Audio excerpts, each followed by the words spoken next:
Halo semuanya, salam sejahtera bagi kita semua. Perkenalkan, nama saya Vito Rizky dari kelas 21 dengan NIM 2210302069. Dengan rekan saya. Dengan saya Abdul Rashid dengan nomor NIM 2210302017.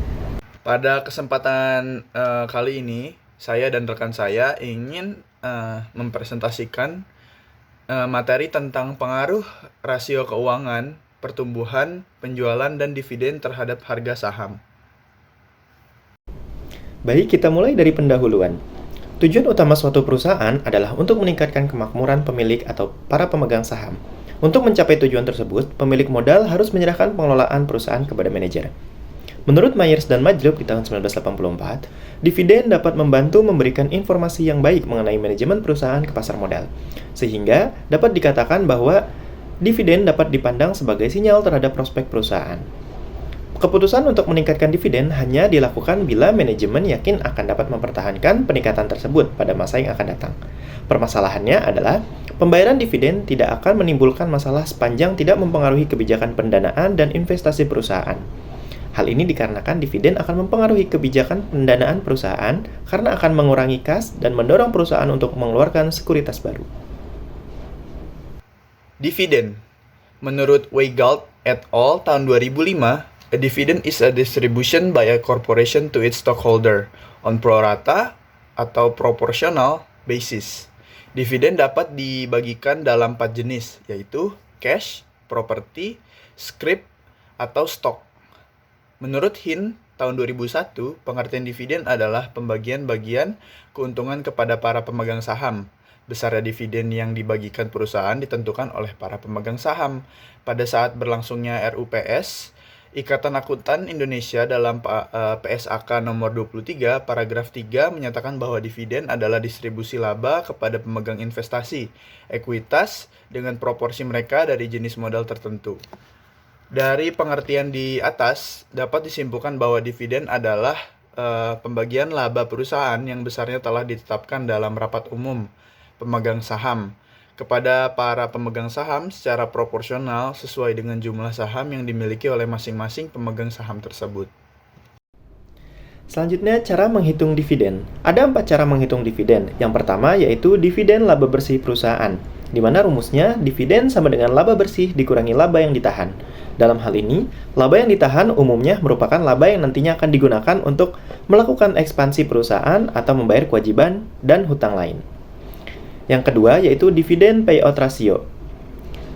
Dirumuskan, dividen payout ratio adalah dividen dibagi laba bersih yang hasilnya dalam bentuk persentase, di mana merupakan sebuah indikator yang dibuat untuk mengetahui seberapa besar persentase dari laba bersih yang akan dibagikan menjadi dividen.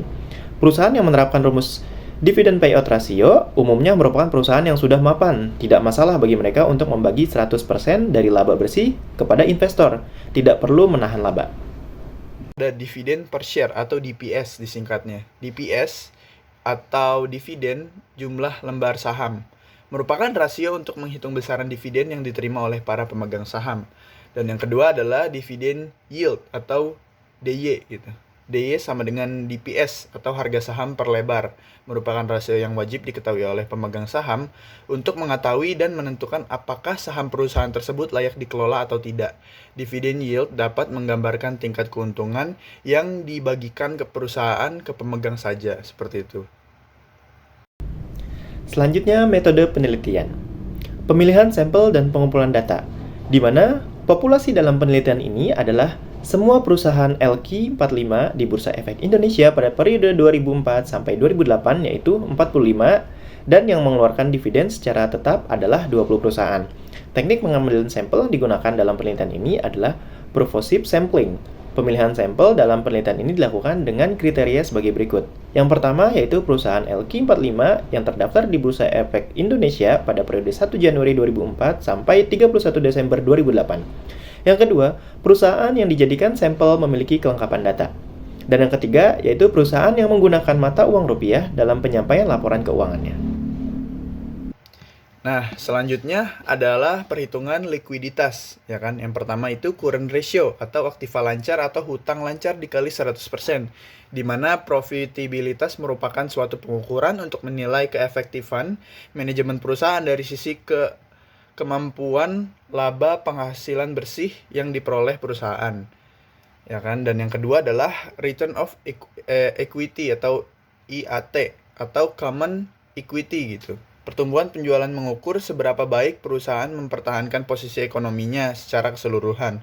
Pertumbuhan dapat dihitung dengan menggunakan pertumbuhan penjualan atau pendapatan dan pertumbuhan pada laba setelah pajak.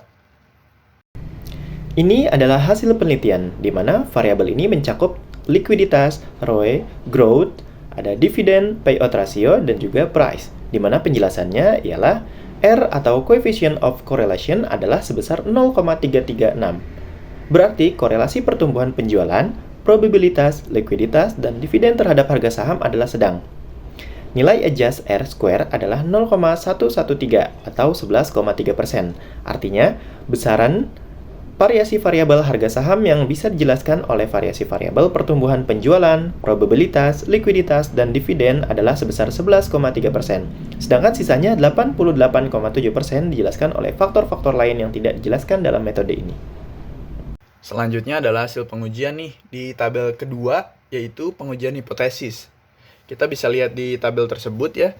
Dari hasil perhitungan dilihat angka signifikansi sebesar 0,282, maka H1 tidak terdukung, artinya tidak ada pengaruh variabel likuiditas terhadap variabel harga saham, ya kan?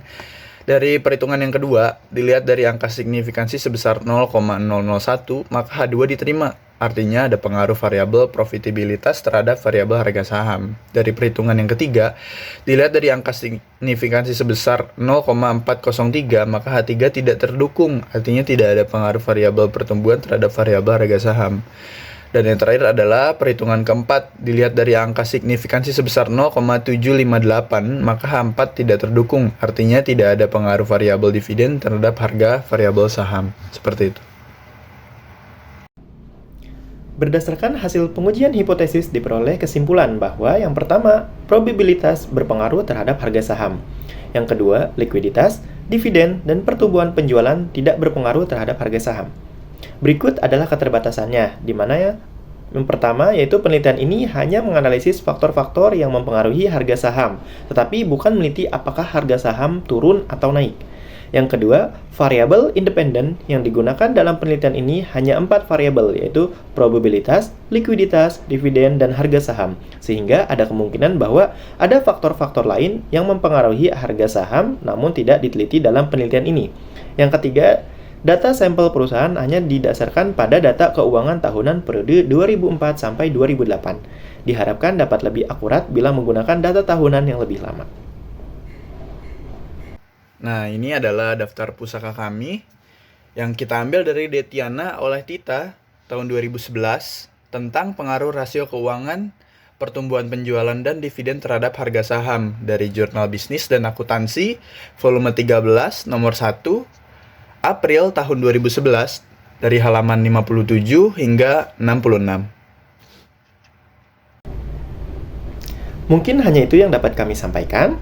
Kurang lebihnya kami mohon maaf. Saya Abdul Rashid dengan nomor NIM 2210302017 bersama dengan partner saya. Dan nama saya Vito Rizky dari kelas 21 dengan NIM 2210302069. Kami dari ASA Indonesia University mengucapkan terima kasih. Sampai bertemu di presentasi selanjutnya.